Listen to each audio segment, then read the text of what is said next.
Bismillahirrahmanirrahim. Assalamualaikum warahmatullahi wabarakatuh. Kami dari kelompok 2 kelas 4B yang beranggotakan Alifia Nurul Alfi, Enji Priscilia Aura Dewi, Dea Sepiani, Nanda Lutfi Yazid, saya sendiri Rena Nur Aisyah dan Rian Dini Pusparianti. Nah, di sini kami akan membahas mengenai karbohidrat. Langsung saja kita mulai.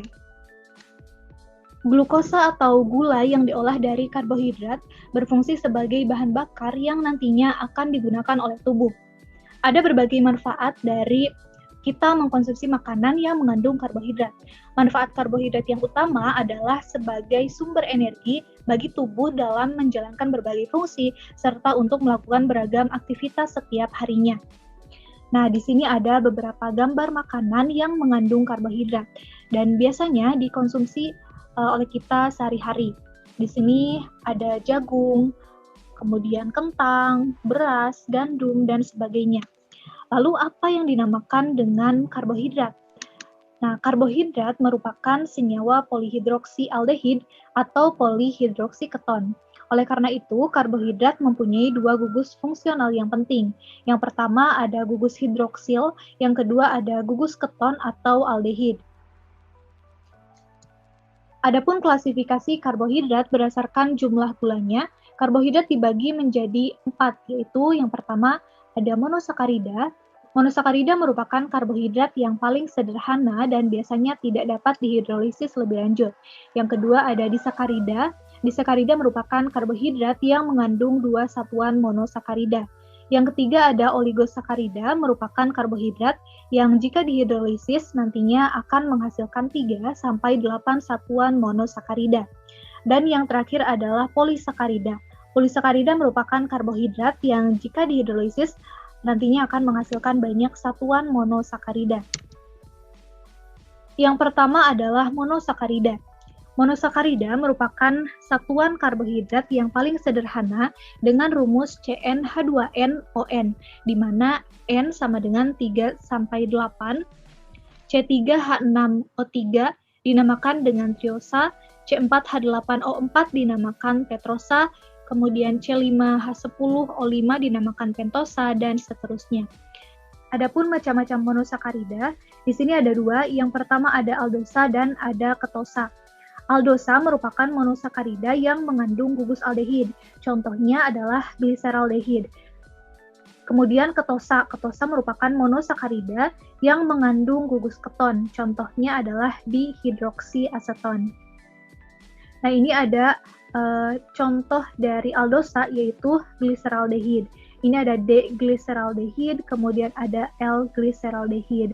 Nah, mengapa ini D-gliseraldehid dan ini L-gliseraldehid? Nah, dalam rumus Fischer itu digunakan istilah dextro atau D dan levo atau L.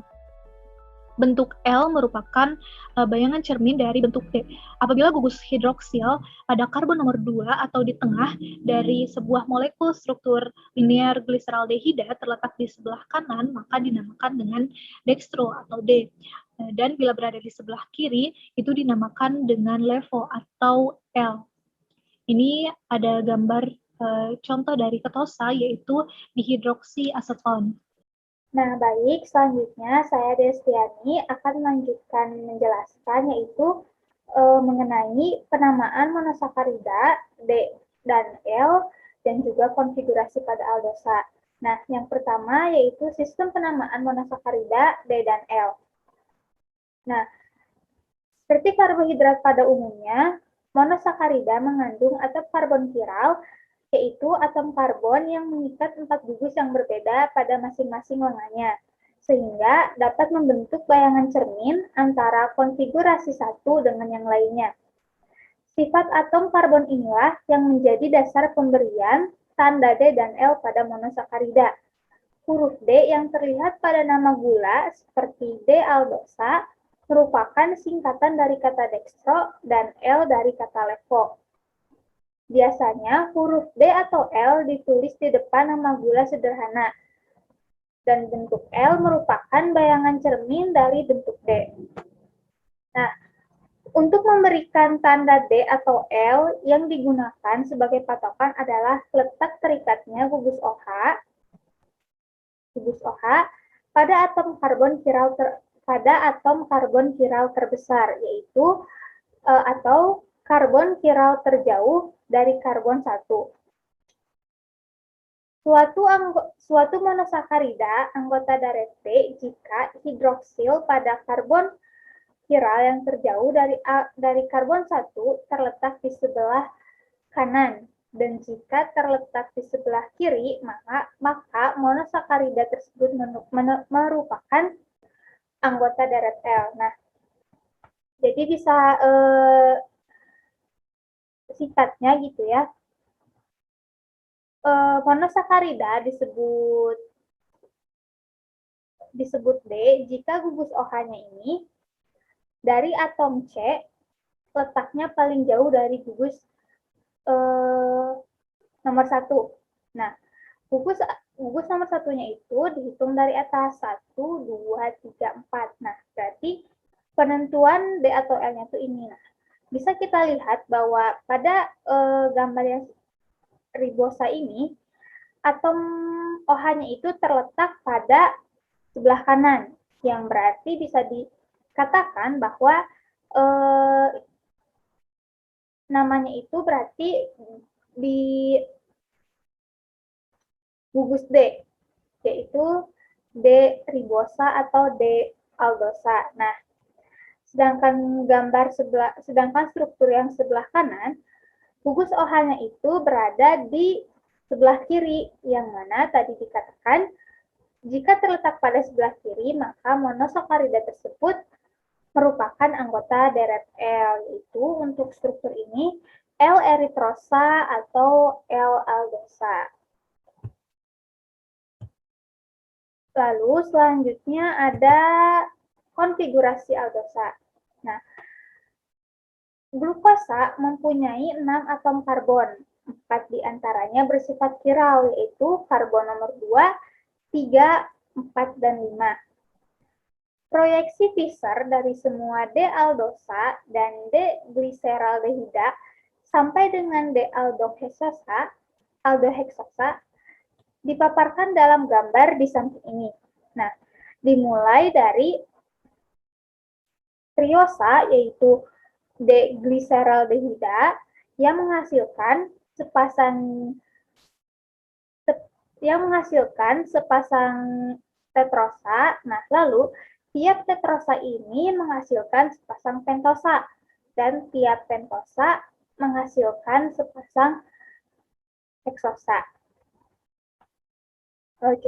Cukup sekian dari saya. Mohon maaf apabila kurang jelas. Terima kasih.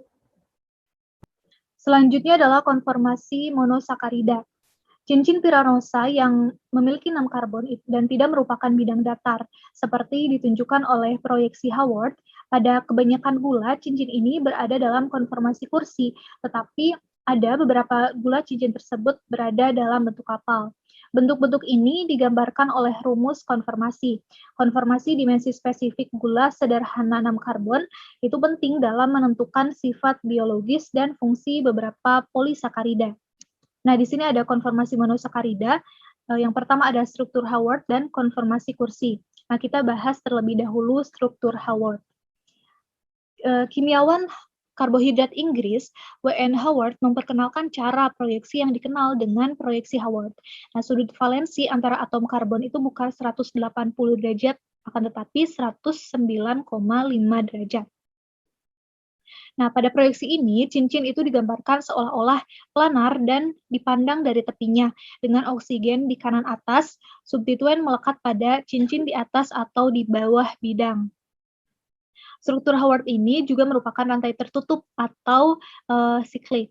Nah, ini dinamakan dengan alfa glukosa, kemudian ini ada beta glukosa. Nah, kenapa alfa ini jika dilihat dari OH yang berada di bawah, sedangkan jika beta itu dilihat dari OH yang berada di atas. Nah, adapun konformasi kursi itu hampir sama dengan proyeksi Haworth. Nah, pada bentuk alfa itu gugus OH pada atom karbon nomor 1 berada di bawah bidang, sedangkan beta pada bentuk beta itu letak gugus OH berada di atas bidang. Nah, ini ada gambar, ini sama ya, masih konformasi kursi. Ini ada beta glukosa dan ada alfa glukosa. Nah, di sini ada 2 jenis posisi atom hidrogen yang berbeda, yaitu ada aksial dan ekuatorial. Nah, aksial ini biasanya terletak di bawah dan di atas bidang yang dibentuk oleh cincin atom karbon, dan biasanya lurus. Sedangkan ekuatorial itu biasanya terletak sepanjang bidang atau pada satu bidang dengan atom-atom karbon. Nah, biasanya sudutnya itu 109,5 dari posisi aksial. Selanjutnya adalah proyeksi Fisher.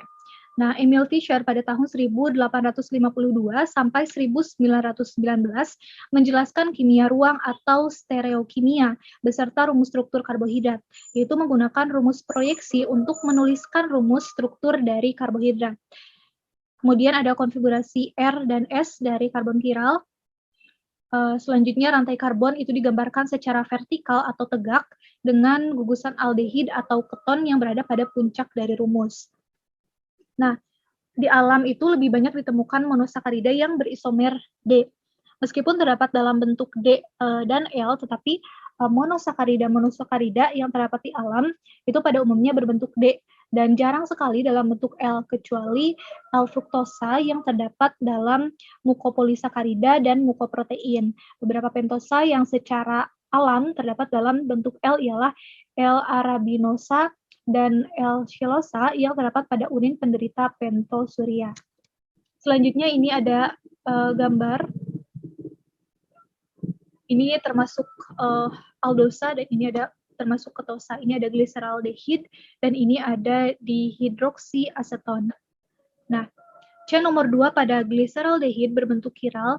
Gliseraldehid berbentuk sepasang enantiomer. Enantiomer ini dinamakan R-2,3 dihidroksipropanal dan S-2,3 dihidroksipropanal. Dan biasanya senyawa ini ditunjukkan dengan nama klasikalnya, yaitu D-gliseraldehid yang digambarkan dengan gugus hidroksil pada karbon kiral yang diproyeksikan ke kanan, sedangkan L-gliseraldehid itu digambarkan dengan gugus hidroksil yang diproyeksikan ke kiri. Baik, selanjutnya yaitu materi mengenai enantiomer dan epimer. Bagaimana kita tahu bahwa enantiomer adalah stereoisomer yang sama seperti cermin, tapi tidak dapat diimpitkan. Dan senyawanya merupakan molekul yang berbeda dan terjadi pada senyawa kiral. Contohnya di sini yaitu sebuah enantiomer pada aldotetrosa di mana memiliki 4 karbon. Nah, senyawa ini memiliki enantiomer di mana suatu isomer yang merupakan bayangan cermin satu sama lain. Nah, kedua senyawa ini memperlihatkan sebuah bayangan satu sama lain. Nah, sementara yang di sampingnya ini merupakan epimer, di mana epimer yaitu stereoisomer yang mempunyai konfigurasi berbeda hanya pada satu pusat stereogenik. Ketika kita lihat di sini, contohnya aldoheksosa dengan 6 atom C. Nah, epimernya terjadi pada karbon keempat.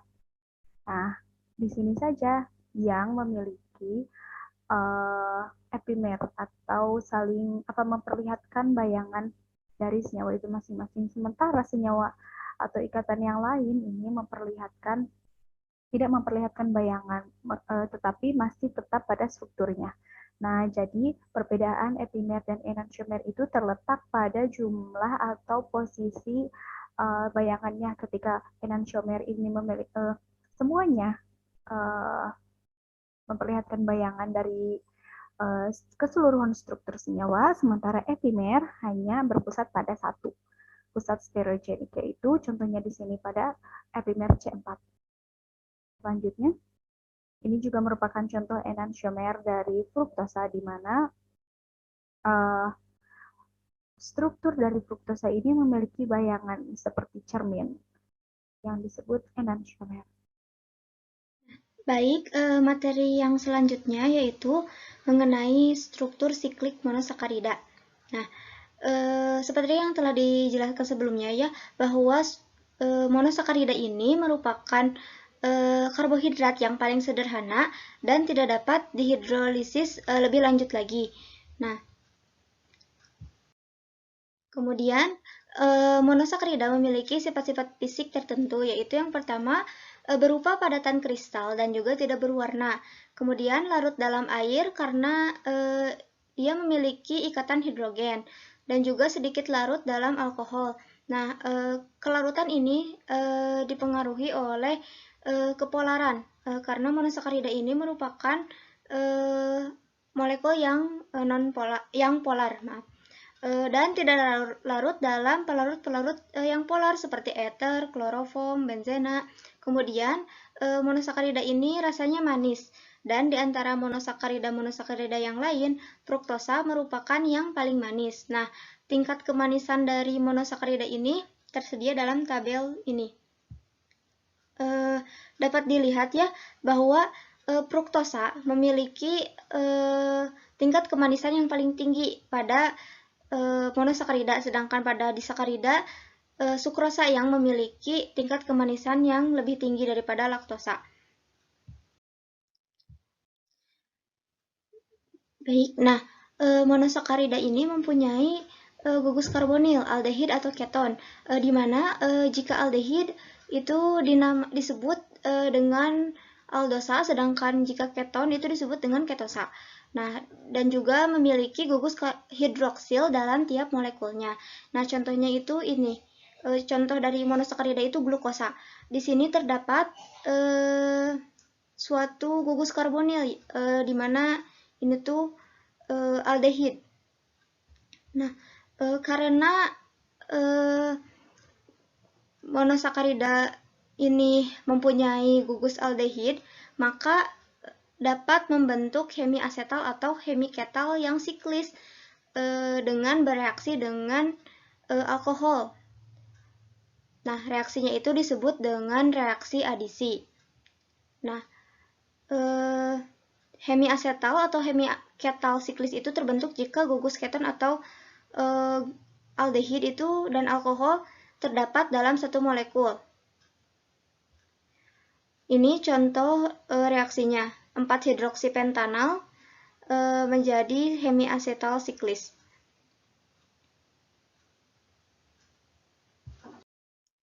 Nah, aldehid dan keton, gugus aldehid dan keton dapat bereaksi dengan alkohol membentuk hemiasetal atau hemiketal. Nah, di mana di reaksi ini itu alkohol itu akan mengadisi gugus karbonilnya dan juga dikatalisis oleh asam kuat. Nah, dan terbentuklah hemiasetal jika yang diadisi itu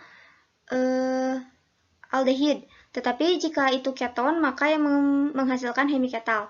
Nah, arti dari hemiasetal itu, hemi itu setengah asetal, jadi setengahnya dari asetal. Nah, asetal itu merupakan suatu asetal itu memiliki dua gugus alkoksi yang terikat pada atom C yang sama atau disebut dengan geminal. Nah, sedangkan pada hemiasetal itu setengahnya, jadi enggak pure asetal, jadi terdapat satu gugus alkoksi dan juga satu gugus OH. Pada reaksi ini itu dapat digunakan alkohol primer atau sekunder. Akan tetapi biasanya yang digunakan itu alkohol primer karena dilihat dari faktor steriknya. Nah, kemudian selain itu reaksi ini juga biasanya terjadi pada suasana asam, maka dibutuhkan katalis asam dan juga biasanya terjadi dalam pelarut polar protik. Tetapi karena alkohol sendiri itu merupakan pelarut, maka biasanya tidak diperlukan lagi pelarut. Nah, kemudian di sini terdapat mekanisme pembentukan hemiasetal secara umumnya.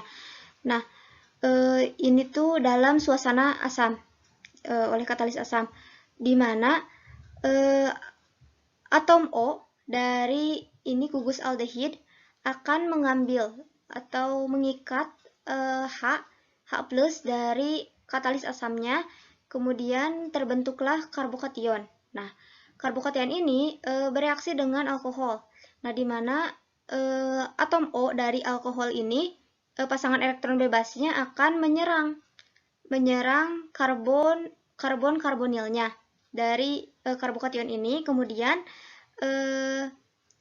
ketika ini karbokationnya diserang, maka atom C yang di sini itu menjadi tidak stabil karena atom C kan memiliki 4 elektron valensinya.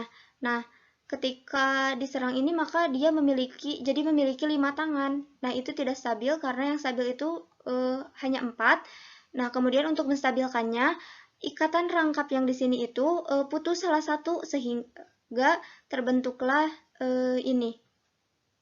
Kemudian setelah itu atom pasangan elektron bebas yang dari sini, dari OH yang di karbokation ini kemudian menjadi stabil seperti semula dan ikatan rangkapnya hilang menjadi ikatan tunggal. Kemudian atom O dari alkohol tadi itu menjadi bermuatan positif. Nah, ini tidak stabil, maka untuk menstabilkannya atom H yang di sini akan dilepas atau kondisi ini disebut dengan deprotonasi. Nah, setelah atom H-nya dilepas, kemudian menjadi hemiasetal. Nah, dan juga dihasilkan juga H plus-nya kembali. Nah, bisa dilihat jika H plus ini digunakan, kemudian dihasilkan kembali, maka ini yang disebut dengan katalis. Selain dalam katalis asam, hemiasetal juga bisa terjadi dalam katalis basa. Kemudian pada glukosa, hemiasetal siklis terbentuk antara gugus aldehid pada C1 dengan gugus OH pada C5 sehingga membentuk cincin yang stabil. Nah, memang pembentukan hemiasetal siklis ini lebih disukai daripada pembentukan rantai yang terbuka pada suatu molekul yang posisi OH-nya itu pada C4 atau C5. Nah, pada ini terjadi pada C5. Kemudian dalam bentuk hemiasetal siklis, atom C1 bersifat kiral. Nah, dapat dilihat di sini atom C1. Atom C1.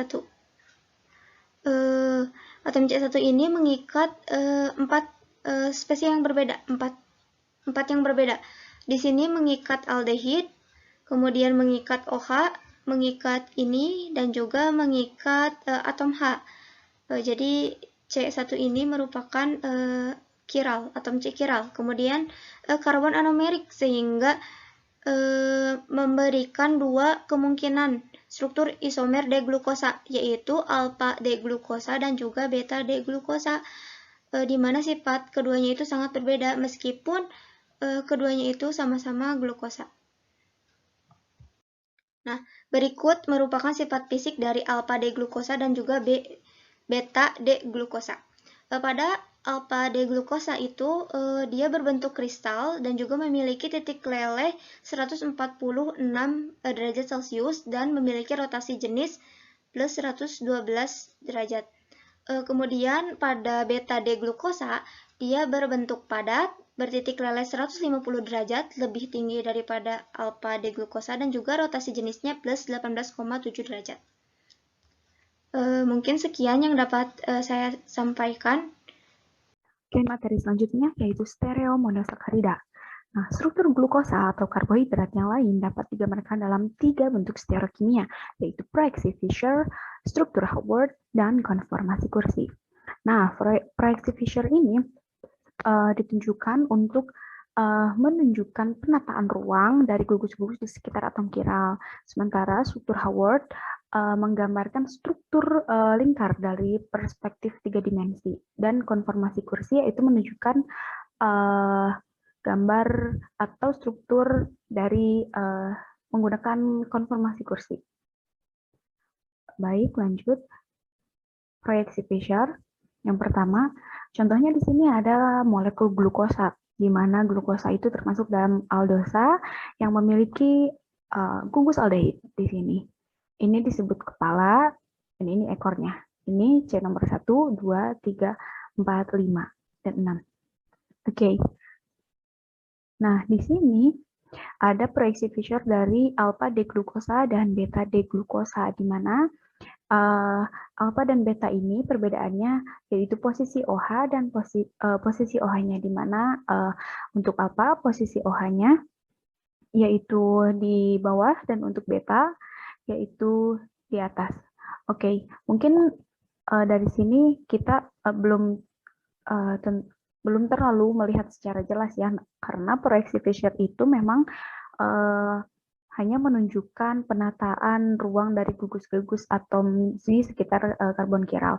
Nah, untuk lebih jelasnya, nah kita masuk ke struktur Howard, di mana struktur Howard itu menunjukkan proyeksi atau 3 dimensi, bentuknya 3 dimensi dan bentuk melingkar seperti ini.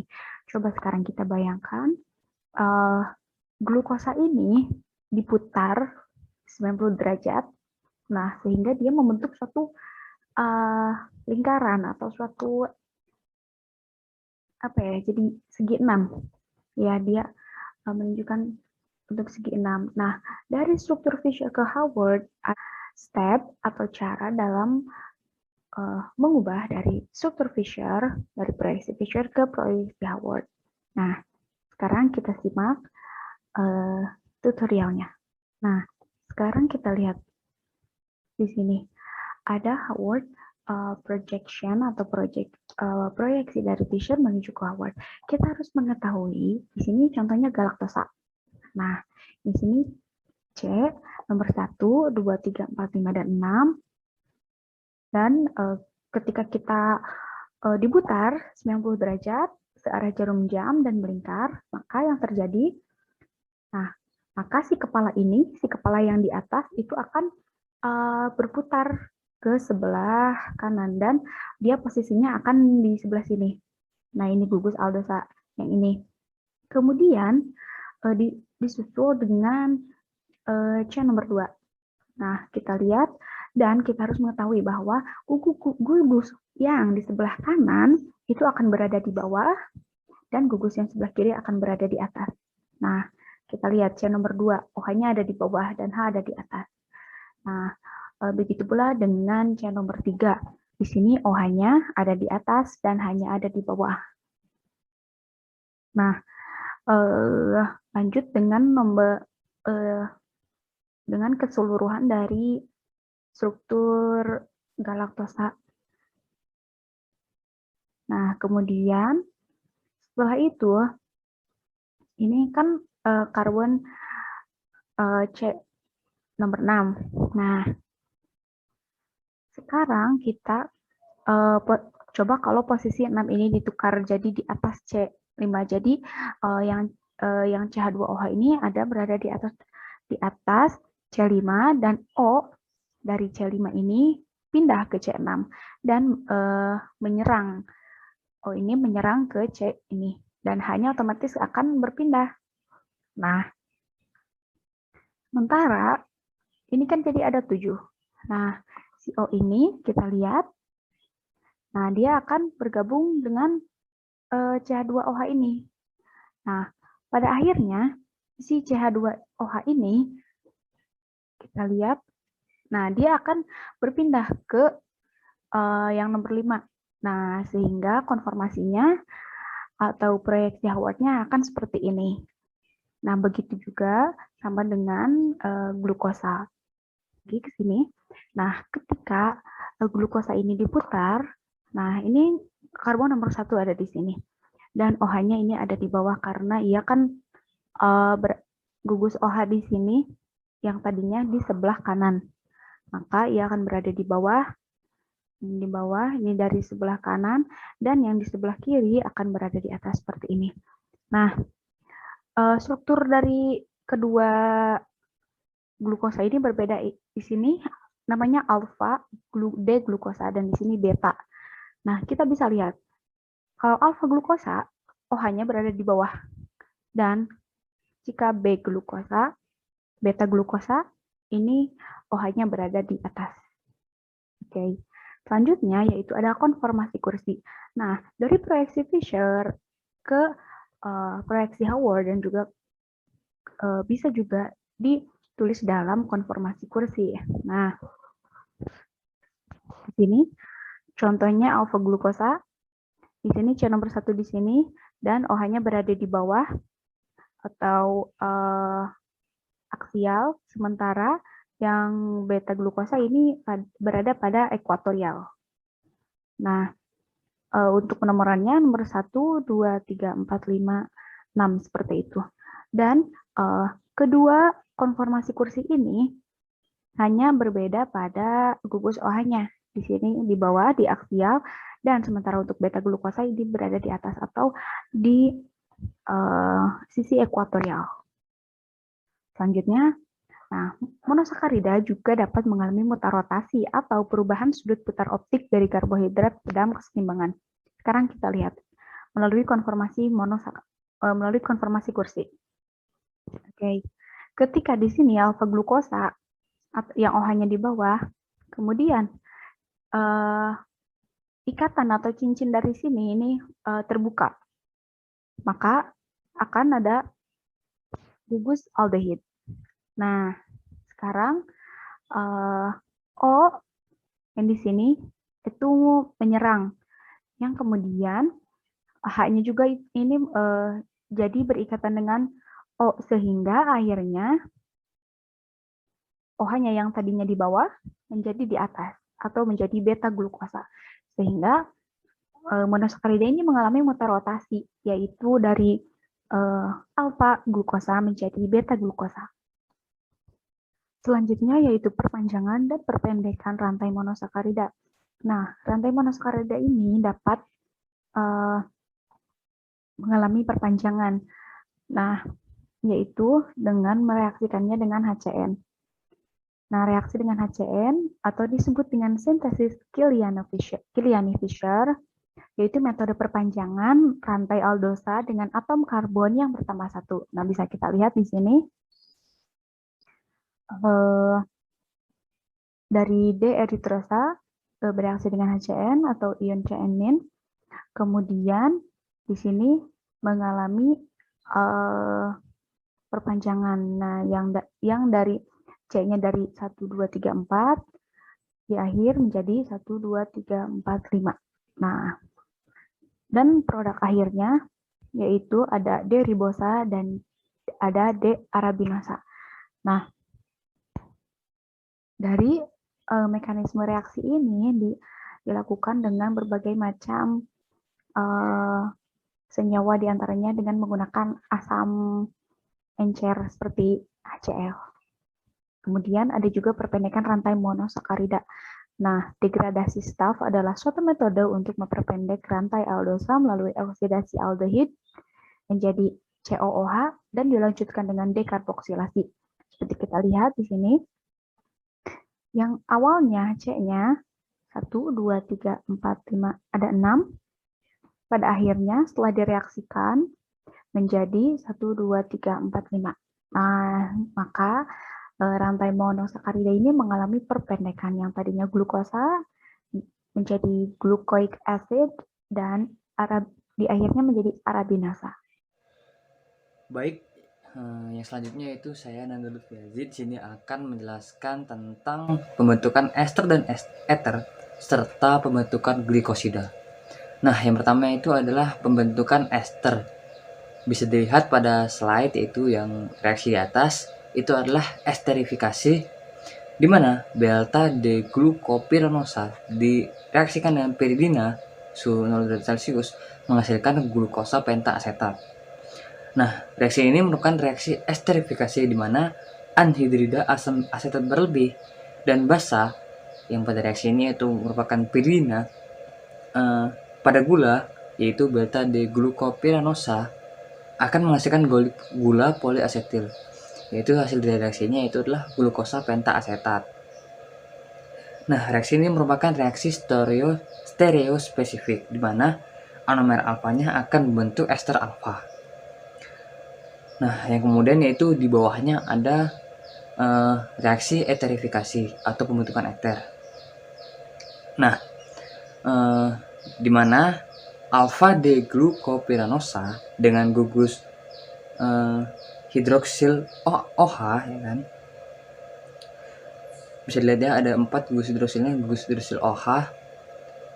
Kemudian diolah dengan CH3I atau Ag2O akan menghasilkan alfa D-glukopiranosa pentametil eter, di mana reaksi ini merubah gugus hidroksil OH-nya bisa dilihat menjadi gugus metoksil, yaitu JH3.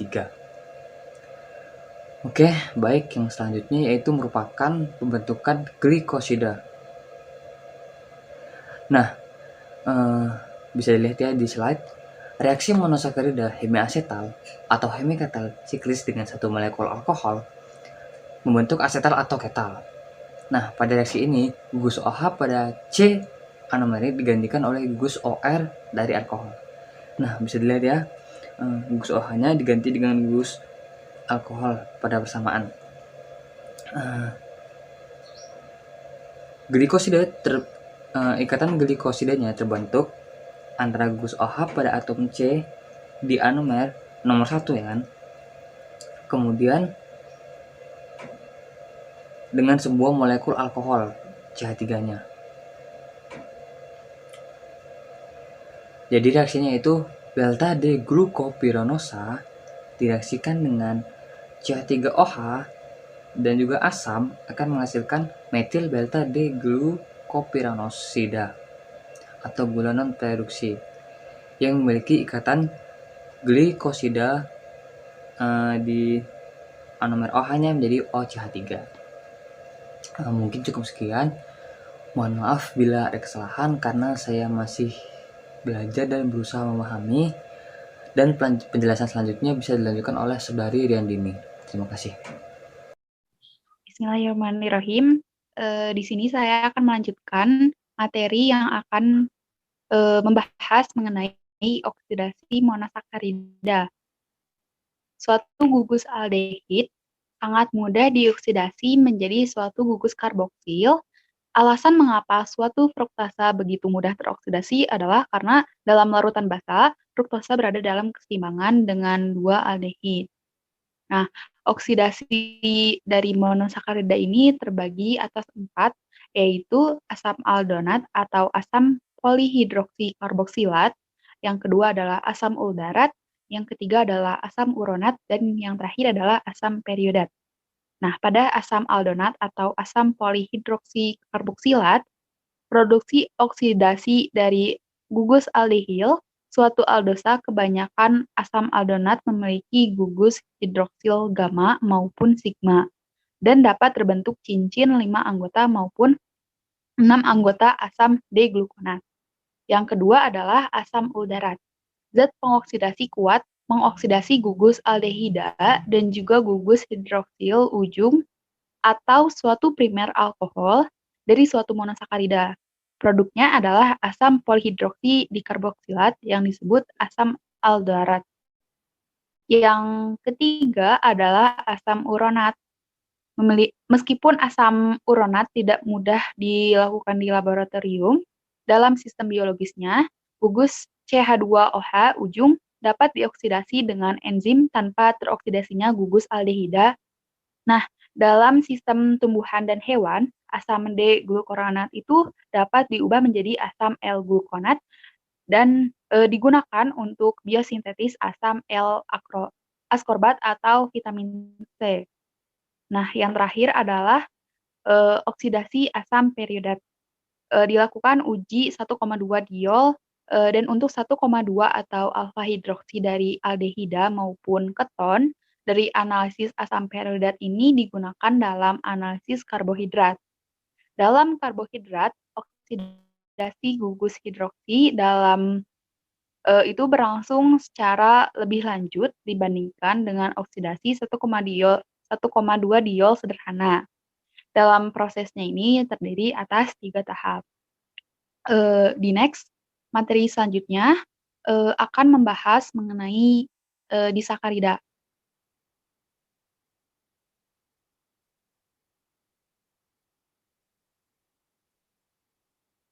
Baik, disakarida adalah karbohidrat yang terdiri dari dua satuan monosakarida melalui ikatan glikosidiknya antara C-anomerik dari satu unit monosakarida dengan gugus OH dari unit monosakarida lainnya. Contohnya adalah H2O. Beberapa disakarida yang sering dijumpai itu adalah maltosa, selubiosa, laktosa, dan sukrosa. Next. Jenis yang pertama adalah maltosa. Maltosa merupakan disakarida yang dibentuk dari dua unit monosakarida yang sama, yaitu glukosa. Nah, dua residu D-glukosa yang dihubungkan dengan ikatan glikosidik antara atom C nomor 1 atau atom anomer dari residu glukosa yang pertama dan atom C nomor 4 dari glukosa yang kedua, mohon maaf. Dan ikatan ini dilambangkan dengan alfa 1,4 glikosida. Pada layar terlihat struktur dari maltosa. Di next. Nah, selanjutnya membahas mengenai laktosa. Ya, jadi laktosa merupakan jenis disakarida yang merupakan gabungan dari unit monosakarida yang berbeda, yaitu merupakan karbohidrat dari susu mamalia yang terdiri dari D-galaktosa dan D-glukosa. Bisa di next. Nah, ini untuk struktur laktosa. Next. Selanjutnya akan membahas mengenai sukrosa. Sukrosa merupakan disakarida yang dibentuk dari unit monosakarida yang berbeda, yaitu antara satu molekul glukosa dan satu molekul fruktosa. Keuntungan dari sukrosa ini sebagai bentuk gula transport. Mungkin karena atom karbon anomernya berada dalam keadaan terikat, jadi melindungi sukrosa dari serangan oksidatif dan hidrolitik oleh enzim tanaman sampai molekul ini mencapai tujuan akhirnya dalam tanaman. Pada sukrosa, kedua karbon anomerik pada kedua unit monosakarida terlibat dalam ikatan glikosidik. Ikatan glikosidik ini terjadi antara C1 pada unit glukosa dan C2 pada unit fruktosa, sehingga tidak mempunyai gugus hemiasetal. Next. Nah, ini adalah struktur dari sukrosa. Bisa di next. Nah, selanjutnya akan membahas mengenai polisakarida. Polisakarida merupakan karbohidrat yang mengandung banyak monosakarida yang mempunyai berat molekul yang besar, mempunyai massa molekul yang tinggi, dan tidak larut dalam air atau hanya membentuk sebuah emulsi. Senyawa di mana molekulnya mengandung banyak satuan monosakarida yang dipersatukan dengan ikatan glikosidik, mempunyai hidrolisis secara sempurna dan menghasilkan satu jenis monosakarida. Unit monosakarida dapat dihubungkan secara linier atau dapat bercabang. Nah, pada materi ini terdapat dua jenis dari polisakarida ini, yaitu pati dan glikogen. Bisa di next. Nah, selanjutnya jenis yang pertama adalah pati. Polisakarida yang tersimpan dalam tumbuhan merupakan komponen utama pada biji-bijian, kentang, jagung, dan beras. Pati ini tersusun atas unit D-glukosa yang dihubungkan oleh ikatan 1,4 alfa-glikosidik, memiliki rantai cabang dihubungkan oleh ikatan 1,6 alfa-glikosidik. Bisa di next.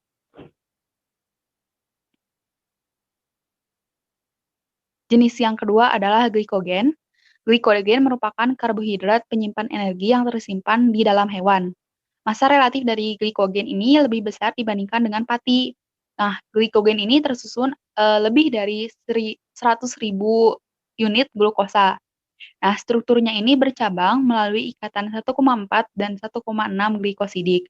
Glikogen ini tidak larut dalam air, melainkan larut dalam pelarut organik nonpolar, yaitu ether, kloroform, dan heksana. Sekian pembahasan dari kelompok kami. Mohon maaf apabila masih banyak kesalahan. Selanjutnya, diskusi akan dilanjutkan via LMS. Terima kasih. Wassalamualaikum warahmatullahi wabarakatuh.